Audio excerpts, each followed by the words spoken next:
Welcome to another episode of The Inquisitive Analyst. I'm your host, Marcus Udikang. It's the show where we chat about business analysis and project management issues and the challenges and triumphs within those fields. It's inspiring, it's informative, and very much inquisitive. My guest today is an author, speaker, and educator. She's a business advisor for consultants.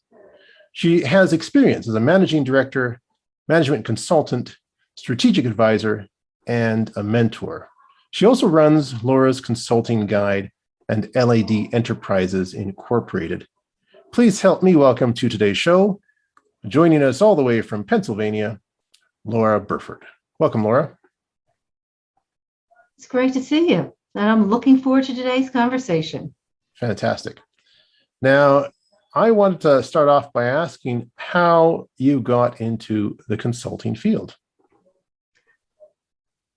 I got into the consulting field very early on. I was working in industry, and I tended to get a little bored. So after about 2 years, I was always looking for something new. And one day I just applied to one of the big four, and I was very lucky. I was able to get a position with one of the big four consulting organizations. And that was the start of my consulting. I did not stay. I actually went back into industry. I went to work for one of their clients. But after a while, I went back to consulting. And I've been there ever since. Fantastic. It sounds smoother than it may have been. Usually things tend to go up and down. It sounds like it just kind of worked out pretty well. It had its ups and downs. I won't say anything else.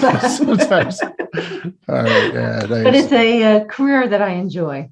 Nice. Fantastic. Well, that's always good. If you're doing something you enjoy, if you're passionate about it, then you probably will succeed more than likely. Fantastic. Now, you've got something called the Consultancy Model and Consultancy JUMPSTART Blueprint. What are those two items about? Let me give you a little background, and it might help. Sure. What happened in 2016, I was working with PMOs, helping set up PMOs. A good friend of mine approached me and she said, "Can you help some of these people who are trying to go out on their own as a consultant?" And I sat back and I said, "Sure, well, we can talk." Anybody that is a consultant or as a project manager always knows that, give a helping hand and help people along. But what also happened was I took a step back and I started listening to what I say, the noise, as to what was going on out in the world. And I started reading and noticing the number of people that were transitioning from working full-time for an organization to either going out on their own full-time or going out and then going back into the corporate world and then saying, "Hey, you know what? Maybe I don't want to work in the corporate world." But I was also watching a fair number of them fail. And they fail because they listen to a lot of advice that's being given, and they think it's easy. All you have to do is hang out a shingle. And guess what? It's not easy. And you said a few seconds ago, I made it sound smooth, but maybe it wasn't smooth. Maybe there were some ups and downs. Yes, there's some ups and downs. But as I sat back and not only listened to the noise with the number of people moving into the independent worker field, I also took a step back and said, a lot of these people are going out and they don't have the training. I have 10 years of Big Four experience. I've set up consulting organizations, even international ones, even before going out on my own. And I made mistakes. If I'm making mistakes because I'm not thinking properly, how can anybody be expected just to hang out a shingle and get going? So that's where the consultancy model came in place. It's my model. It's based on my 30 plus years of experience as a consultant, But what it does is it walks you through a consulting business. Nice. So it's broken down into 4 areas, basically. The first piece is your core, your why, your what, your who, and your how. Second piece is how do you build relationships? Because consulting is a relationship business. And that's how you get clients, by building relationships. The third piece deals with how do you price? How do you put a proposal out? And the fourth is how do you deliver? So that's what the model is. It's sitting back and saying at a holistic level, this is what consulting is. And this is what you need to know. Do you have to be an expert in everything? No. With that in place, the Consulting JUMPSTART Blueprint covers the first 3 of those 4 areas. And it's for anybody who has not mastered consulting. The people that go through it, some of them are new to consulting, but the people that tend to do the best are the people that have been at it for 18 months, 2 years, 5 years, and they're still struggling in some way, shape, or form. So that's what the JUMPSTART Blueprint is. Fantastic. It's high-level videos, templates, workbooks, everything to help you be successful. Fantastic. Now, you've mentioned that relationships are very important they're important in any business, but very much so important for consultants. What are some ways, say, that a consultant can build effective, long-lasting relationships with the right people? It starts with a consultant taking a step back and saying, first of all, I have to work on this every day. This is not something I can do when I have time or when I feel like it. This is something that's done daily. And I tell people, go ahead, take the weekends off, but you need to work on it every day. It's not do something and put it on the shelf. The other thing is sitting back and saying, there's stages of a relationship. This is not just reach out once or twice. You got to work it. And you got to work it by listening first and connecting. And then coming across and being credible and being reliable. And I even take it a step further by saying relationships are built on trust. And 3 things have to be taken into account when you think about building a relationship on trust. The first, the words that you use, written, verbal, and as well as the images. How do you come across? How do you make people feel? And your actions. So all that needs to be taken into account. So this is something where you need to take a step back, think hard, put together a plan, a relationship building plan, and figure out how you move through the stages and realize you got to do it every day. It's not a one touch. You don't go out and pick up the phone and say, hey, here's what I'm trying to sell. Forget it. Get to know the person and put the person first. Consulting is not about the consultant. It's about the client. Yeah, it's very much a people person type of vocation, right? Like if you don't know how to interact with people, if you don't know how to create those relationships, then it's probably not the business for you. If it doesn't come either natural or if it's just something that doesn't fit. So yeah, I'd have to say. Marcus, what I have found too is many people who start consulting have never been trained or educated. Educated is the better word to use in how to build a relationship, because they've worked in an organization. Maybe it's a large corporation, and yes, maybe they've built relationships within that corporation, but nobody ever took the time to explain to them, this is what it means to build a relationship.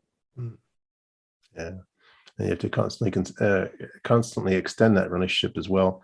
So now you've got the Laura's Consulting Guide, these online self-study courses. Is that related to, actually, first of all, what does that offer? And is it related to the Jumpstart Blueprint and the Consultancy Model, or does it stand alone? The The Consulting JUMPSTART Blueprint program is offered two ways. One-on-one. You work with me one-on-one. We go through the model. I use pieces of the JUMPSTART Blueprint program that are right for you, and I augment. One-on-one, I can do things like that.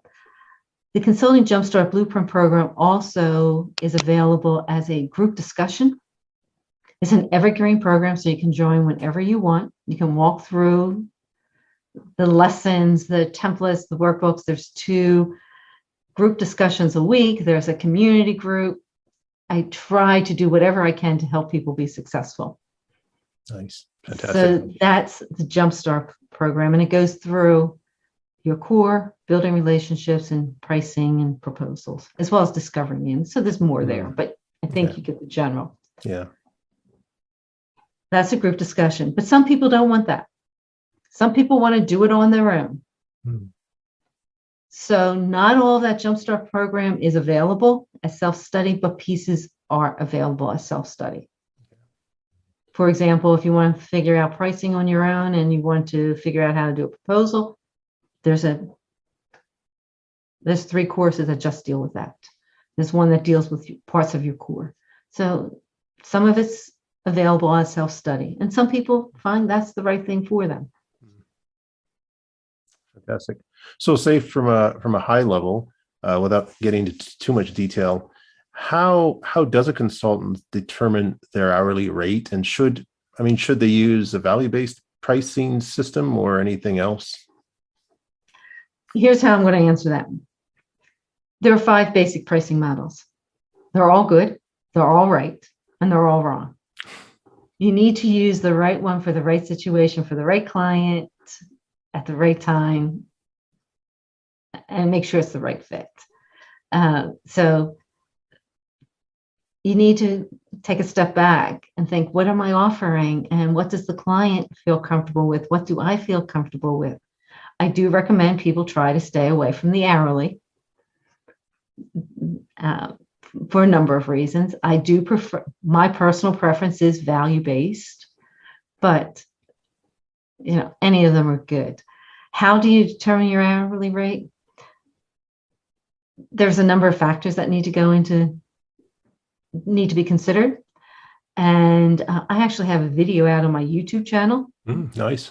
That will walk you through, and I'm going to recommend people just go to that because it takes into account how many hours you want to work, admin time, vacation time, education time. So all the factors you need to think about. I also call it your sanity check rate. And I call it a sanity check rate because you will come up with an hourly rate, but that might not be the rate you use if you want to go out on an hourly basis. It might be too high, it might be too low, but it is a sanity check rate as a starting point. So I'll point people to the YouTube channel, go through the video. There's also a video on value-based as well as one on fixed price. So there's a couple other things out there. Fantastic. And I know that some consultancy agencies, like there's some companies out there, like there's the KPMGs and the Deloittes and the Accentures, and sometimes they have a range and you can't kind of go out of that range. You're obligated to stay within that. I know it's kind of based on a bit of negotiation and stuff, but if you're on your own as an independent and you're going out, or people are coming to you and you're charging them, I guess it's one thing. But if you're actually going to a company and they're hiring a consultant and they have a range, I guess some consultants are forced to stay within that range, I would imagine. You're forced to stay within the range if they're using the hourly rate base. And the KPMGs, yes, they're going to have levels of consultants. So it's going to depend on what level they think you're at. Okay. And you will have to stay within that range. Okay. Because that ties to how they can bill you out. Yeah. So like you mentioned that there were different types of pricing systems, and there's also different levels of consultants you mentioned. What are the types of, you mentioned there's three levels of consultants. What levels are those? There's 3 levels, and there's probably more in between. Okay. And I talk about levels of consultants primarily to help people who are starting out as a consultant or who've been a consultant for a period of time think where they fit. And this ties back to your comment about the KPMGs of the world and the hourly rates. At the very top of the top level, that's the trusted advisor. And if I equate it to a KPMG or another big four, that would probably be more the director, true senior manager. That's that trusted advisor. That's the person that is out there giving advice. They have the experience and expertise, and they have the intellectual property, and they are really clear as to what is their point of view. Whereas the bottom tier, they're probably taking instructions a little bit from maybe another consultant. Even if they're a consultant, they can do some advising. They probably do not have intellectual property, or if they have some, it's minimal. And everybody has some intellectual property. So what they have is usually minimal. They have some experience and expertise, but they might not have as much as that person that's at the high level. Does that explain it? It's like, yeah, no, that's you good. need to figure out where you're at. And that's Yeah. going to tie to some of your pricing as well. Right. And what type of work you're able to do or people will hire you for. Fantastic. Now, any common challenges that consultants have to deal with? And if any, how can they overcome them? Common challenges, and one of the biggest challenges I find with consultants, whether they've been consulting for a long time or they're just starting out, is they need to be very clear as to their skills and leverage their strengths. They also need to listen. And sometimes it's hard for consultants to listen. And I find people that are starting out or only have a year or two of experience also find it hard to say, I don't know. You need to be honest. You need to be genuine. You need to be authentic.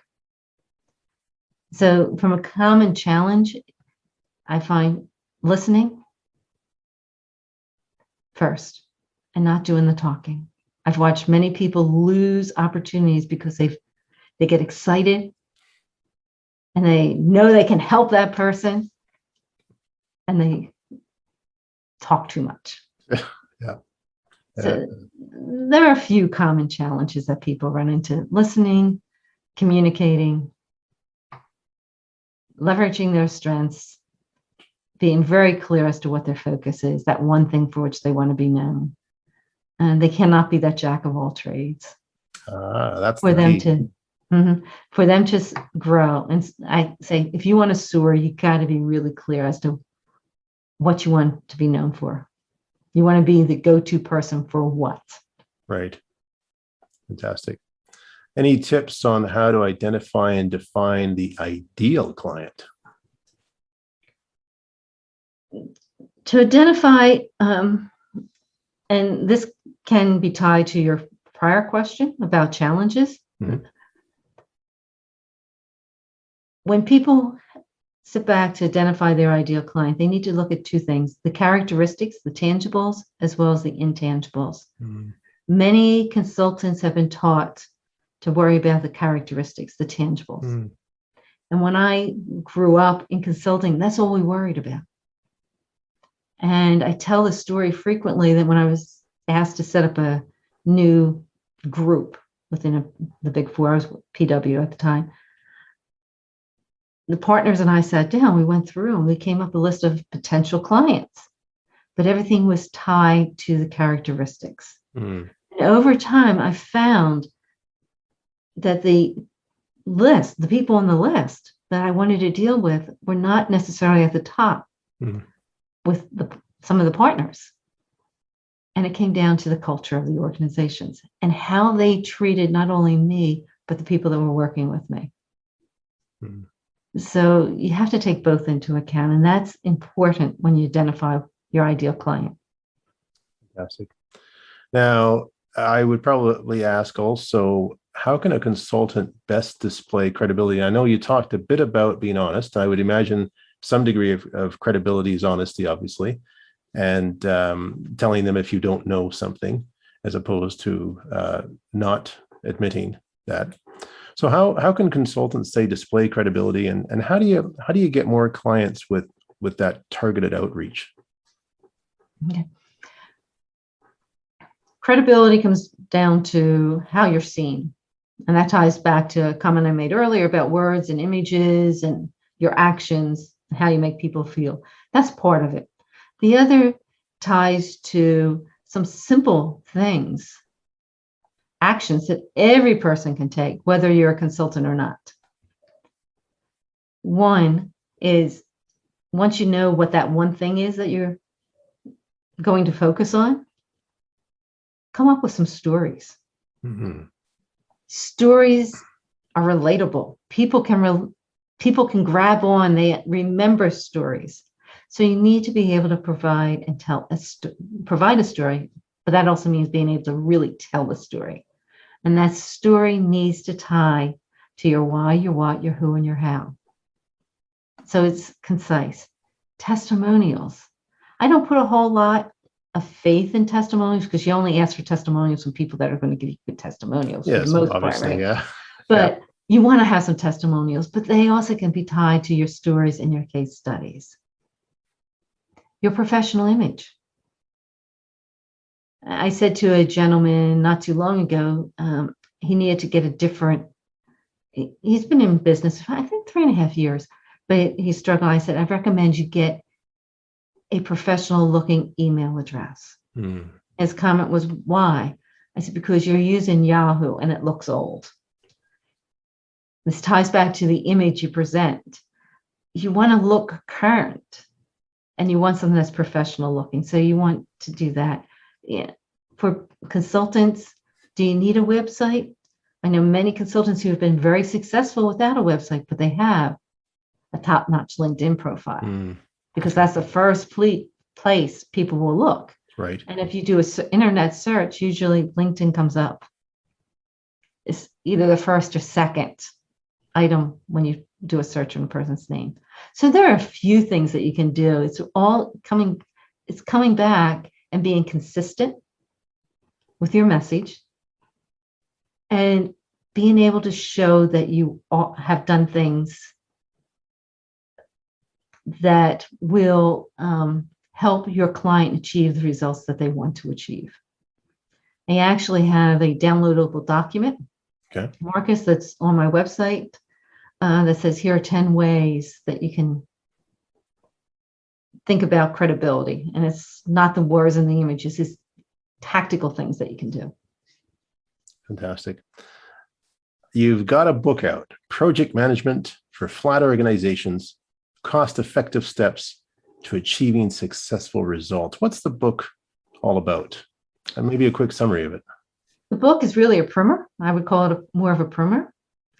I was working, as I mentioned earlier, with PMOs, but prior to that, I was working with many small business owners, and they run projects. But they were not looking to go get certified as a project manager, and they needed to figure out how to run a project. So the book really is designed for that flat organization where you could have 50 people or 150 people or 200 people, but you don't have that hierarchy in place. You still need to run a project. So it actually walks you through running a project from start to finish. And it came out in 2013. And you asked about targeted outreach earlier, and I didn't answer the question, so I apologize. But targeted outreach is an ideal way for any consultant to connect with somebody. But I use the same targeted outreach I use for reaching out to people as clients, as a consultant, to get a book deal. Good. And I had 3 offers from top-notch publishers within 60 days by using a true targeted outreach approach where I sat back, did my research, and wrote very personalized letters to each of the editors. Now, you also have to have the ability to write in this case, or the ability to deliver what you say you can deliver, but it's really connecting with the person who's the decision maker. So I was going to say that more work more often these days is becoming project oriented. So I would think that a book like yours would certainly have a very wide audience. Like you mentioned, people who do project work, but aren't necessarily project managers for those people as well. Yeah, it's interesting because it came out in 2013 and still sells. I still get royalties off of it. And we're looking at 8 years later, which is unusual usually for a book. I think it means it's stood the test of time. Yes, it has. That's good. Fantastic. Now, you mentioned earlier about your website. What is your website URL? How can one access that? It's laurasconsultingguide.com. Oh, easy. Okay, good. It's easy enough. And if anybody wants to connect with me, my email address is very easy as well. It's laura@lauraburford.com. Okay. So it's easy. If anybody is looking to look at any of the YouTube, it's Laura Burford. All you have to do is type in Laura Burford because it'll give you the YouTube. That's the Great. YouTube. And if you're looking for articles on Medium, it's Laura Burford as well. So it's nice. Very consistent across all the platforms. Good. And the URLs all have Laura Burford in the name, so it makes it a little easy. So I think you're practicing what you preach. Yes, I try to.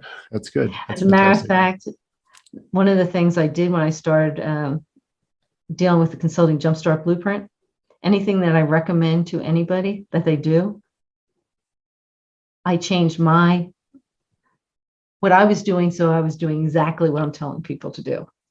Fantastic. I'm just curious, do you, because sometimes they say, I know that you're a mentor, and I've been a mentor before, and while I'm mentoring someone, many times I actually learn just as much from the mentee or from the protege. They make suggestions or recommendations, and I go back and change them. And I would imagine in your business, it's the same. Sometimes you get ideas from other people and go, oh, wait a minute, that might be better than, or I'll add that on to what I do. Yes. And yes, Marcus, that's also why I like the group discussions for the program. Okay. People learn from other people.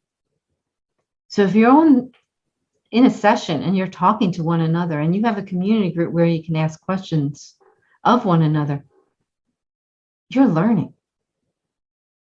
And I'm not afraid to sit back and say, no, I don't have an answer. Or when somebody asks me about a new tool that's out there, crying out loud, I can't stay up with every tool that's out there. Yeah, I'll look at it. And if I think it's a better tool than something I'm using, I have no problem saying that. But yes, I can learn. And if people don't understand how I'm articulating something or how I explain something, I want to know. So I'm constantly updating my videos and changing the videos because you have to. Yeah, definitely. It's all part of the business. Fantastic. Well, I want to thank you very much, Laura, for appearing on the show. It's been absolutely splendid. And lots of this stuff is new to me. Some of the stuff I already knew, but I'm sure the audience can glean a lot from it. And I certainly would recommend people who want to go into consultancy to definitely contact you. So thank you for being on the show. Yeah, you're welcome. Thank you very much. I totally enjoyed talking about this. If you can't tell, I want people to be successful. And in all honesty, I do everything I can to help them be successful. That's good. Fantastic. Well, thanks once again, and have yourself a wonderful day in Pennsylvania. Thank you. All right. Take care. Bye. Take care. Bye-bye. And now a word from our sponsors. The Lewis Institute provides an enterprise project management program that does more than just train PMs. It helps support them from the CEO level on down. These courses help certify project leaders and prepare them to pass the PMP exam. The Business Agility Institute provides Emergence, the Journal of Business Agility. This quarterly publication brings you inspiring stories from the most innovative companies. Use the promo code ANALYST to get a 10% discount on your annual subscription.